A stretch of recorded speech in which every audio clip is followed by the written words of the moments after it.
Hey there, welcome to The Explainer. Today, we're diving into a really quirky but totally real loophole in contract law.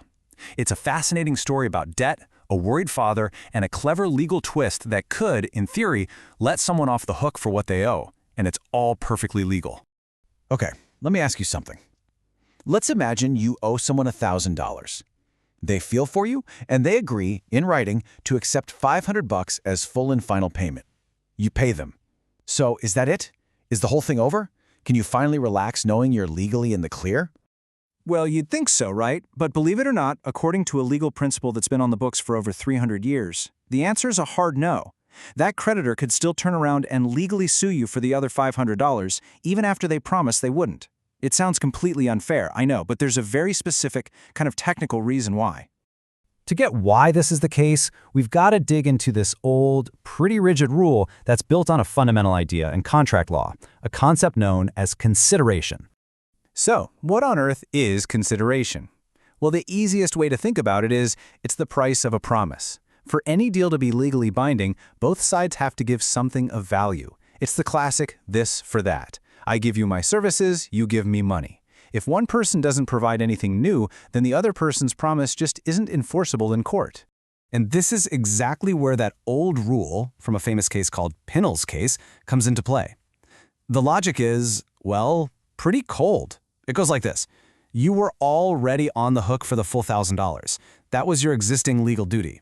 So when you paid just $500, you're not actually giving the creditor anything new. You're just doing part of what you were supposed to do anyway.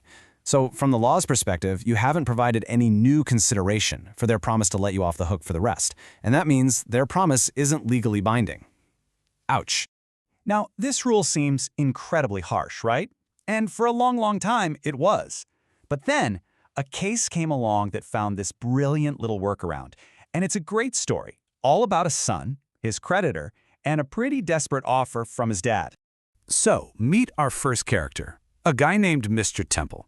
He's in a tough spot. He has a debt based on a promissory note that he just plain can't afford to pay off in full. And then there's the creditor, a moneylender named Hirachand.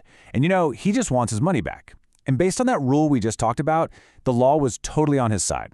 He was entitled to every single penny. But this is where things get really interesting. A third person steps onto the scene, Mr. Temple's father. He sees his son is in trouble, and he decides he's got to do something. So the father writes to Hirachand, the moneylender, and he makes a very clear offer. He sends a bank draft for a smaller amount, and he spells it out. This is for a full and final settlement. The conditions couldn't be clearer. If you accept this deal, cash the draft. If you don't, send it right back. And what does Hirachand do? He cashes it. You'd think that would be the end of it, right? Nope. After cashing that check, Hirachand turns around and sues the son, Mr. Temple, for the rest of the money anyway. He was banking on that old rule from Pinnell's case, and this move set the stage for a really clever legal showdown.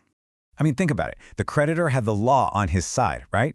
The old rule was clear. He accepted a part payment, and the law said he could still go after the rest. So, how in the world did Mr. Temple win? The court's solution was honestly just brilliant. They drew a really fine but super important line in the sand. They said, okay, yes, if the money had come from the debtor, Mr. Temple himself, then the debt would not be cleared. But, and this is the whole key, the money didn't come from him. It came from a third party, his father. And here's the core of it. The new deal, the new agreement, wasn't between the creditor and the debtor's son anymore. It was between the creditor and the father. The father was providing something new, that new consideration, which was money the creditor had no legal right to demand from him. So the court basically said that for the creditor to accept the father's money based on one condition, and then turn around and break that deal by suing the son, would be a kind of fraud, a fraud against the father who stepped in to help. And this is why this case is so important. It's not just some dusty old legal story. It created this key exception to the rule that is incredibly relevant and is used in debt negotiations even today. So let's break down the takeaway here, the third-party debt rule.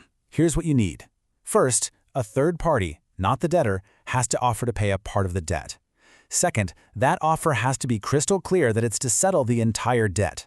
And third, the creditor has to accept that specific offer, usually by doing something like cashing the check. If all those boxes are ticked, the creditor is stuck. They cannot legally come after the original debtor for the rest of the money. So yeah, it might look like a technical loophole on the surface, but the principle behind it is actually about fairness.